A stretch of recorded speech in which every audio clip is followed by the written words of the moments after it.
9 news के इस खास खबर में आपका स्वागत है और इस वक्त आपके साथ मैं हूं दीपाली श्री। चुनाव के समय नेताओं के लोक लुभावन वादे, फिर सरकार बनते ही सभी वादे ताश के पत्तों की तरह धाराशाही। ऐसा क्यों? यह एक बड़ा सवाल है।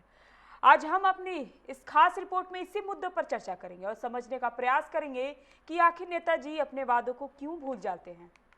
मैं मानता हूं कि अगर हमें राज्य को आगे बढ़ाना है तो महिलाओं को आगे लाना होगा।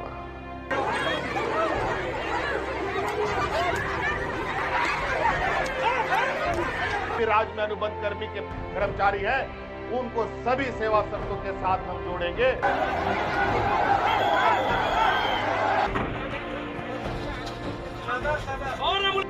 रघुवर दास के लोक लुभावन चुनावी वादे, हेमंत सरकार के रोजगार पर चुनावी वादे, झारखंड के नेताओं की कथनी और करनी में फर्क, रघुवर राज्य में सहियाओं पर लाठीचार्ज, हेमंत सरकार पर सहायक पुलिसकर्मियों पर लाठीचार्ज, आंसू गैस के गोले, कई पुलिसकर्मी घायल, फिर घायल पुलिसकर्मियों पर राजनीति शुरू, जनता रह गई ठगी की ठगी। नौकरी में स्थायीकरण की मांग कर रहे सहायक पुलिसकर्मियों पर रांची में शुक्रवार को पुलिस ने लाठीचार्ज की, आंसू गैस के गोले फेंके।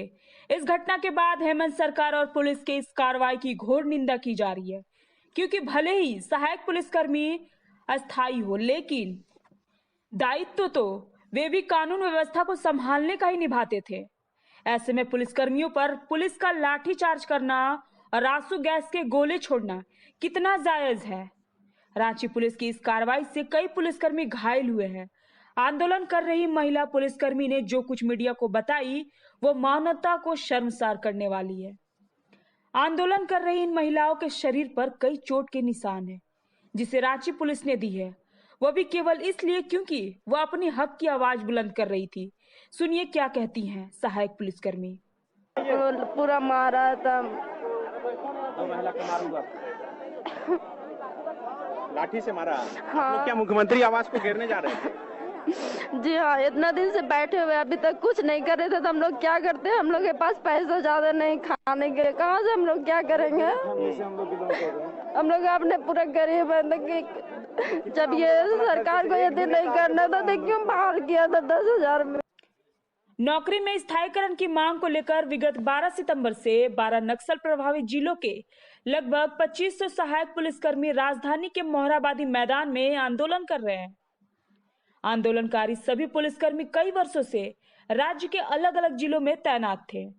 राज्य के नक्सल प्रभावित सभी क्षेत्रों में पुलिस के स्थायी जवानों के साथ कंधे से कंधा मिलाकर काम करने वाले इन सहायक पुलिसकर्मियों की मांग है कि इन्हें नौकरी में स्थायीकरण की जाए, पर आंदोलन के काफी दिन बीत जाने के बावजूद सरकार का कोई शीर्ष प्रतिनिधि मंडल इनसे मिलने या वार्ता करने नहीं पहुंचे थे, जिससे नाराज होकर सभी आंदोलनकारी राजभवन और मुख्यमंत्री आवास का घेराव करने निकल पड़े।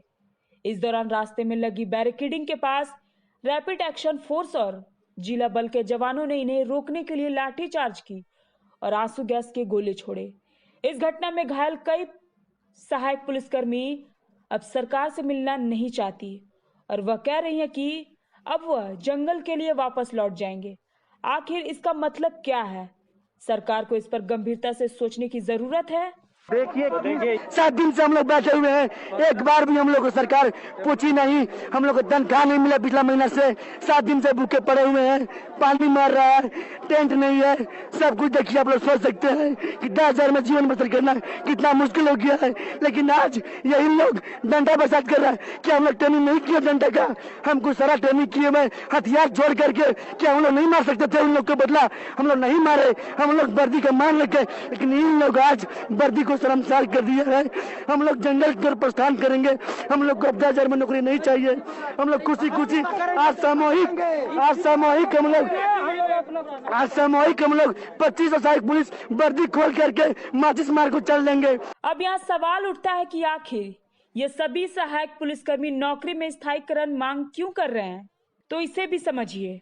2019 के विधानसभा चुनाव के दौरान हेमंत सोरेन ने लोगों से यह वादा किया था कि जब झारखंड में उनकी सरकार बनाएंगी तो वह सबसे पहले राज्य के सरकारी अनुबंध कर्मियों को स्थायीकरण करेंगे। पारा शिक्षक बेचारा अपना हक अधिकार मांगते मांगते 50-60 पारा शिक्षक मारा गया। उसका परिवार आज सड़क में भीख मांगने पर मजबूर हो गया और कल आत्महत्या करने पर मजबूर होगा। हमने ये निर्णय लिया है, जितने भी राज्य में अनुबंध कर्मी के कर्मचारी हैं, उनको सभी सेवा शर्तों के साथ हम जोड़ेंगे। अब इस मुद्दे को विपक्ष भुनाने में जुट गई है। राजनीति शुरू हो गई है। रांची के मोहराबादी मैदान में चल रहे सहायक पुलिस कर्मियों के आंदोलन के खिलाफ झारखंड सरकार के रवैये और पुलिस लाठीचार्ज की निंदा की जा रही है। इस घटना के बाद भाजपा विधायकों का एक प्रतिनिधि मंडल शनिवार को मोहराबादी मैदान में जाकर घायल सहायक पुलिस कर्मियों से मुलाकात की। प्रतिनिधि मंडल में भाजपा के विधायक भानु प्रताप शाही, विधायक इंद्रजीत महतो, विधायक अमित मंडल, विधायक किशुन दास शामिल थे। विधायकों ने सहायक पुलिसकर्मियों को आश्वस्त किया कि वे उनके साथ हैं। उन्होंने कहा है कि हेमंत सरकार के नेतृत्व में झारखंड में चल रही झामुमो गठबंधन सरकार का असली चेहरा धीरे धीरे सामने आ रहा है। सहायक पुलिसकर्मियों पर जिस क्रूर तरीके से लाठीचार्ज किया गया, उससे साफ है कि हेमंत सरकार तानाशाह हो गई है। लाठीचार्ज के दौरान महिला सहायक पुलिस और उनके छोटे छोटे बच्चों को भी नहीं छोड़ा गया, उन्हें भी लाठियों से पीटा गया। कहा है कि विधानसभा चुनाव के समय हेमंत सोरेन ने रोजगार देने का वादा किया था, सत्ता में आने के बाद रोजगार देने के बजाय छीन रहे हैं।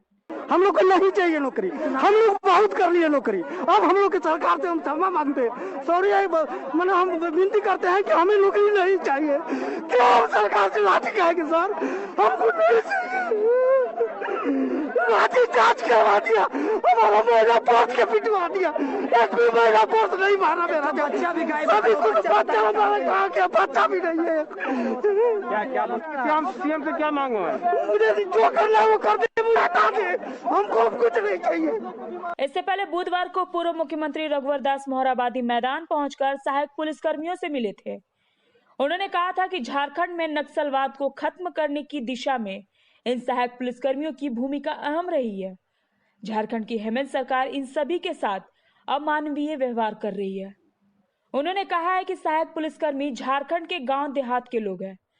भाजपा सरकार ने इन्हें नियोजित किया था ताकि झारखंड से नक्सलवाद खत्म हो सके और इन सहायक पुलिसकर्मियों ने बखूबी अपनी जिम्मेदारी भी निभाई है कि जो भटके हुए नौजवान हैं उसको राज्य की मुख्य धारा में शामिल करें और इसी को ध्यान में रखते हुए जो उग्रवाद प्रभावित जिले हैं और उस उग्रवाद प्रभावित जिले में जो प्रखंड ज़्यादा उग्रवाद से प्रभावित है, आप देखे होंगे चाहे लोहरदगा हो, गुमला हो, पूर्वी सिंहभूम के डुमरिया हो, विभिन्न क्षेत्रों में जो उग्रवाद प्रभावित क्षेत्र थे, तो आज 5 साल के अंदर जो उग्रवाद पर लगाम लगी थी, उसमें हमारे जो धूप में जो अपनी मांग को लेकर आज आंदोलन कर रहे हैं, इनकी बहुत बड़ी भूमिका है। क्योंकि उग्रवादियों को इन प्रखंडों में, गांव में फिर बंदूक ढोने वाला कोई नहीं मिला जी। और इसी को ध्यान में रखकर सरकार ने तय की थी कि 10,000 रुपये प्रति माह 3 साल तक इनको ट्रेनिंग के साथ काम करते हुए, और जब पुलिस की नियुक्ति होगी तो इन सहायक पुलिस को सबसे पहली प्राथमिकता देगी। अब चलिए हम आपको 2019 में लिए चलते हैं, जब झारखंड में रघुवर दास की सरकार थी। रघुवर दास ने भी अपनी चुनावी सभा में लोगों से कई वादे किए। इसी में से एक राज्य की सहिया और सेविका का मानदेय बढ़ोतरी समेत कई मांगे थी। जब झारखंड में रघुवर दास की सरकार बनी और लंबे समय बीत जाने के बावजूद सेविका और सहियाओं की मांग पूरी नहीं हुई, तो उन्होंने आंदोलन का रास्ता अख्तियार किया। फिर राज्य की सभी सहिया रांची पहुंच गई। वह सभी 12 दिनों से आंदोलन कर रही थी। तभी 24 सितंबर 2019 को रांची पुलिस ने उन पर लाठियां भांजी। इस घटना में भी कई सहिया चोटिल हुई। हालांकि कुछ देर बाद ही यह मामला शांत हो गया, लेकिन सहियाओं में आग सुलगती रही और लगभग 40 दिनों तक आंदोलन चलता रहा। इस घटना के बाद पूरे राज्य में रघुवर सरकार के खिलाफ लोगों में काफी आक्रोश दिखा। 40 दिन से गांधीवादी तरीके से हम लोग राजभवन के समक्ष बैठ के धरना प्रदर्शन कर रहे थे, लेकिन यहाँ की सरकार, निरंकुश सरकार, 40 दिन में उसका कान पर जू नहीं रहेगा। हाँ, तो इसके बाद हम लोग भूख हड़ताल आज 11 दिन से बैठे हुए हैं। भूख हड़ताल में 13वां दिन हो गया आज। और मेरी बहना वहाँ बैठी हुई है भूख हड़ताल में भी। इसके बाद भी उसके काल में जू नहीं रहेगा। इस तब जाके हम लोग अल्टीमेटम हम लोग दे के लिखित दे के हम लोग रोड पर उतरे हैं कि हम लोग जा रहे हैं मुख्यमंत्री से मिलने के लिए। इसके बाद यहाँ पे उसके पास महिलाओं मतलब महिला के नाम पर वो जो करते हैं देते हैं वो बड़ा बड़ा नारा कि महिला उत्थान की, लेकिन महिला विरोधी सरकार है। झारखंड में नेताओं के वादे और फिर वादा खिलाफी कोई नई बात नहीं है। झारखंड निर्माण के बाद कई मुख्यमंत्री बने, सभी का एक ही वादा रहा, राज्य का विकास और युवाओं को रोजगार। पर सत्ता पाते ही ये सभी नेता अपने वादे को भूलकर अपनी राजनीति रोटियां सेकने में जुटी रही और बेचारी जनता हर बार खुद को ठगा महसूस कर अगली बार का इंतजार में रहे। फिर सत्ता परिवर्तन, फिर एक नए मुख्यमंत्री का चेहरा और फिर से वही वादा खिलाफी। आखिर यह सब कब तक चलता रहेगा, यह एक बड़ा सवाल है। 99 न्यूज की ब्यूरो रिपोर्ट। अभी के इस खास रिपोर्ट में फिलहाल इतना ही। मुझे दीजिए इजाजत। नमस्कार।